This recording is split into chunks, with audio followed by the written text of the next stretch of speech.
Trumpers are complaining bitterly that they're being silenced. In fact, they won't shut up about being silenced. On their 3 propaganda TV networks, on 1,000 conservative radio shows, all over the internet, they are screaming about being silenced. They won't be silent about being silenced. Trump has been suspended from Twitter, Instagram, Facebook, and even Snapchat. But don't worry, Mr. President, there are still plenty of apps you do have access to. You still have Spotify to drown out the sound of millions of people cheering as you leave. Not only did Trump get banned from Twitter, Google, Apple, and Amazon removed the Parler app from their platforms. Parler is where all the right-wingers gather to post QAnon nonsense and misspell the word parlor. So according to some higher-up sources at YouTube, during old man Joe Carcass Biden's presidency, or alleged presidency, there was a concerted effort to shut down conservative voices from 2020 to 2024. Yeah. So it turns out that that whole censorship thing that they told us was a conspiracy theory. You know, when we were stating how we were being silenced, shadow banned, and even having our platforms completely removed from the algorithm. Yeah, it turns out that according to YouTube, that was happening the entire time. Oh, and now, of course, they're trying to make it up by bringing back some of the platforms that were removed during that period of time. Yeah. The party of free speech, right? The hypocrisy is real.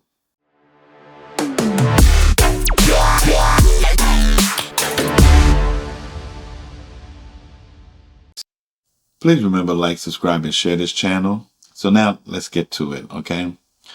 So in this episode, I want to talk about the First Amendment and cancel culture and so forth. Now, you've been hearing liberals scream about the First Amendment and, you know, the right to express oneself. But when Trump was running for president and then during the Trump presidency, they told us, the liberals, the liberal media, and all of these liberal mouthpieces and so forth, they told us that cancel culture was accountability. And they also said that censorship was necessary to protect the vulnerable. Now, I don't know about you, but, you know, it sounds like the biggest hypocrisy in America, okay? So let's really dissect this. So let's rewind to the peak of cancel culture. The left wasn't just participating, they were like leading the charge. You know, we're talking about like Rachel Maddow, Joy Reid, and all of them. And they were really like strongly supportive of certain people. Like, okay, let's talk about the lady from, who played in the Mandalorian, Gina Carano. She was an actress and she was fired after posting conservative leaning views on social media. Now, she has a right to post what she wants and say what she wants. A company can terminate you depending on their policies and so forth. So you can post something, but depending on their policies, you can be terminated. And from what I saw, Gina Carano, her post wasn't like degrading or disruptive or insulting. She just agreed with something, and she probably reposted, I'm not sure, but they terminated her for that. They terminated her, and she hasn't been back ever since. And that was from Disney. There was another one, John Gibson. He was the president of Tripwire Interactive, and he lost his job for tweeting support for Texas pro-life legislation. Now, there's a lot of people that's pro-life, and it's crazy that they would terminate you for that, but they did, you know. And I'm not even sure if he ever got his job back. Nathan Sylvester, a police officer, was fired after mocking LeBron James in a TikTok video that criticized left-wing narratives around policing. LeBron James I don't even know what to say, because he claimed that the police officers were hunting black people down. You know, sometimes I agree with Laura Ingraham. Just shut up and play. Get out of politics. Like, LeBron James was like 100% wrong, and when these people got fired, the left praised it. We can also talk about Tucker Carlson. He got fired, and the left was happy. They got on TV. They said their thing. They praised it. They said it was necessary. You just can't say whatever you want, you know. But now, Charlie Kirk passes away. The left is saying some dumb, idiotic things. People are getting fired, and that's a problem. Now, they're saying this is cancel culture, and it's not right. The First Amendment, it's hypocrisy at its finest. Let me ask you a politics question. I mentioned in the intro tonight that you say in the book really bluntly that your personal first choice for your running mate would have been Pete Buttigieg, and you praise him effusively. You say he would have been an ideal partner if I were a straight man. And you say effectively that demographically it was too much to ask of the American people, to ask them to elect you with him as your running mate. I wonder if his reaction to that, since this part of the book has come out, if you've had any reflection on that, or I guess I'd ask you to just elaborate on that a little bit. It's hard to hear. Yeah. With you running as, you know, you're the first woman elected vice president. You're a black woman and a South Asian woman elected to that high office, very nearly elected president. To say that he couldn't be on the ticket effectively because he was gay is hard to hear. No. That's not what I said. That he couldn't be on the ticket because he is gay. My point, as I write in the book, is that I was clear that in 107 days, in one of the most hotly contested elections for president of the United States, against someone like Donald Trump who knows no floor, to be a black woman running for president of the United States and as a vice presidential running mate, a gay man, with the stakes being so high, it made me very sad, but I also realized it would be a real risk. No matter how, you know, I've been an advocate and an ally of the LGBT community my entire life. So it wasn't about yeah, right. So it wasn't about any prejudice on my part, but that we had such a short period of time, and the stakes were so high. I think Pete is a phenomenal public servant. And I think America is and would be ready for that. But when I had to make that decision with 2 weeks to go, you know, and maybe I was being too cautious. You know, I'll let our friends, we should all talk about that. Maybe I was. But that's the decision I made. And I, as with everything else in the book, I'm being very candid about that. Yeah. With a great deal of sadness about also the fact that it might have been a risk. Will you consider running in 2028? That's not my focus right now. I know it's not my focus at all.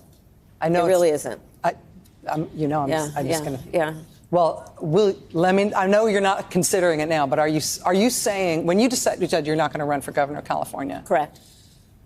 Were you saying you are never going to run for anything ever again, or were you just saying I'm not going to run for that office right now? That was the decision before me, and I made the decision not to run for governor of California. By the way, there are a lot of great candidates running, and I love my state, and we want somebody to definitely follow in the footsteps of Gavin in terms of standing up and understanding the power that California has to stand up to what we're saying in D.C. As politic as you are being in those remarks, you are beautifully impolitic in this book in a way that makes it honest and, as I said, candid, fun to read, and I think really important. I think it is blunt. and true. And I commend you for writing it and for being willing to go out there and defend it and talk about it in these blunt terms at a time we need some real straight talk. Thank you. Thank you for being here today. Thank you. I appreciate that. Thank Good you, luck. Rachel. Thank Thanks. you. Thank All you. So, freedom of speech. I have the freedom to express how I feel about certain things, right? So, you saw that video with Kamala Harris being interviewed by Rachel Maddow. And I am going to use my First Amendment right to express what I thought about that video. That video sucked, okay? Kamala Harris basically was saying that she didn't pick Pete Buttigieg because he's gay. All of this, black woman, gay man, America wouldn't be able to handle it. You know, give America some credit. America elected its first black president. They've been elected mayors and so forth. And, everything seems to be fine. So what was your reason? If your reason is because America wasn't ready for a black woman and a gay man, it's the dumbest thing. And then you pick Tim Walz, Mr. Jazz Hands. This guy, I'm telling you, he looks like a pedophile. He looks crazy. He looks weird. He looks like, if he's around your children, you better hide them because he looks like that type. So, yeah, you pick him. Weird that you would pick him and then you don't pick Pete Buttigieg. And Pete Buttigieg he was a horrible Secretary of Transportation and he was a horrible mayor. He wasn't that great. And when he was a mayor, I can't remember what city he was a mayor of, but they were calling him a racist, and I don't think Pete Buttigieg is a racist, but that's what they were calling him then. But so he was a terrible mayor and he was a horrendous Secretary of Transportation. So, I don't think she would have won if she had Hillary Clinton as her VP. Then both would have went down on a sinking ship. So, and then Rachel Maddow, that one baffles me because, Rachel Maddow is gay. She's a lesbian who tries to look like, I don't know. But anyway, she did never, not once, challenge her. Because when you say that was your reason for not picking Pete Buttigieg, you're basically saying, I didn't pick Pete Buttigieg because he's gay. Okay? Plain and simple. And she didn't challenge him. She didn't challenge her. She didn't really dive in deep with some really good questions. Instead, she said, and acted all stupid. That's how I tell you Rachel Maddow's a fake. Glad they're fake because Glad didn't call out Joy Reid when she was making some really horrible homophobic comments about Charlie Crist, the former governor of Florida. She said some horrible things. This woman, Joy Reid, who's probably one of the most racist women on the planet, and was also a homophobe because she made some horrible comments about gays and then try to blame it on the Russians. And the Russians hacked her account. Right, okay. Anyway, then she had to apologize, because it was her. And glad none of these LGBTQ organizations called her out on it. The only ones who probably did was log cabin Republicans. They're a gay conservative group, and they're probably the only ones that called out Joy Reid for her homophobic comments. But Rachel Maddow is a fake, and so now I'm using my First Amendment rights to express what I think about those two. Just deplorable. To be a white supremacist means to be a hypocrite, the world's biggest hypocrite. And they constantly prove this every single time somebody says anything bad about them, any kind of critiques against them. It's very frustrating, bro, because it's like, especially during these times right now, getting somebody fired is almost like a death sentence. Like the job market is screwed right now. People are struggling, and you're getting people fired over somebody that doesn't even know you. Like, oh my God, bro, they're ridiculous. That's a close-minded individual, because now he's talking about First Amendment right and people getting doxxed, and then he goes into white supremacy. Oh my God, it just doesn't end. Okay, but he clearly has no clue about the left doing it, cancel culture, canceling people, saying that they're protecting the vulnerable. He forgot about that. But now that let's get one thing straight. It's not Republicans canceling. And I don't see Republicans or anybody, well, maybe Trump was happy about Jimmy Kimmel, because Jimmy Kimmel and Trump, that's just a bad, like, terrible. But in reality, I don't see any, like, Fox News or any of the right-wing conservative media gloating over somebody getting fired. Now, people get fired because of a company. Company decides that whatever that individual did violated their policy, and they terminated them. So, I understand people. Yo, Libs, did y'all have the same energy when the Biden administration was pressuring Twitter, Meta, and Google into First Amendment violations over COVID and the Hunter Biden laptop? No? I'm not shocked. Fucking hypocrites. But Republicans, can you quit lowering yourself to their levels by wanting to violate dumbass Jimmy Kimmel's First Amendment rights? I mean, are we better than that? Shouldn't it really just be about freedom of speech and not our team versus their team? Because when they get back into power, they're going to be trying to pull that same bullshit if we don't set precedent now. I mean, I get it. They put us through hell the last 10 years. And I do get a thrill seeing them suffer. But two wrongs don't make a right. And the real way to win is by correcting the system, not just making them suffer.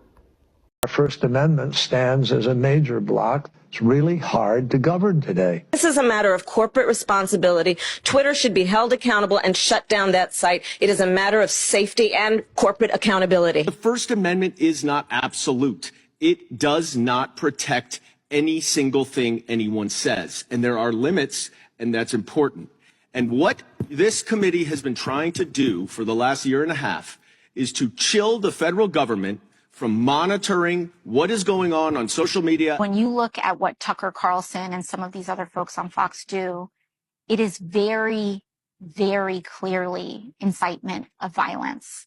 Very clearly incitement of violence. I believe that when it comes to broadcast television, like Fox News, these are subject to federal law, federal regulation in terms of what's allowed on air and what isn't. So my biggest concern is that your view has the First Amendment hamstringing the government in significant ways. You will never hear a liberal complain about their First Amendment rights being infringed upon by a private citizen.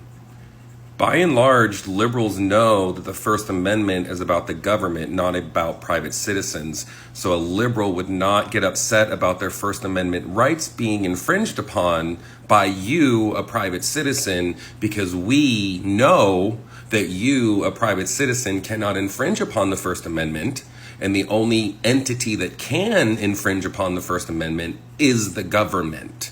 So you're hearing words that aren't there. You're using this excuse of it's my free speech without realizing there are consequences for what you say.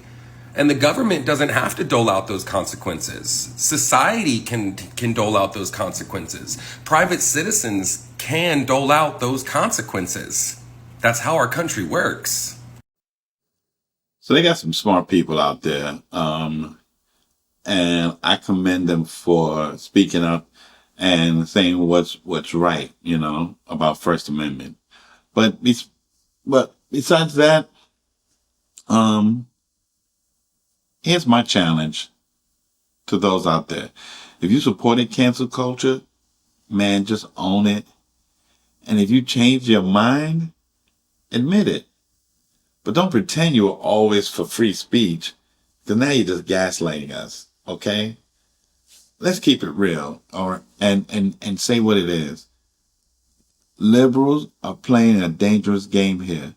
A man was just assassinated, and now they want to take advantage of people getting fired because they said some really dumb stuff. And a company can terminate you if you violated their policies. And liberals now want to jump on this as if this is going to make people say, oh, I want to be on the side of liberals because they're all for freedom of speech. When not too long ago, you definitely wasn't, and was demanding that people get canceled. You know, you didn't get the vaccine shot, prepare to lose your job. So, yeah, it's sickening. It's really sickening, and I hate listening to dumb ass people in social media or on TV trying to explain their reason for why they feel that conservatives are violating their First Amendment rights. It's I just laugh sometimes when I see these idiots on TV. I swear I just laugh. Anyway, I hope you guys have a great evening. I'm about to get ready to go, but please, I'll be back with another video. Don't forget, like, subscribe, and share this channel, okay? Let's build our subscribers. You guys have a great evening. Peace.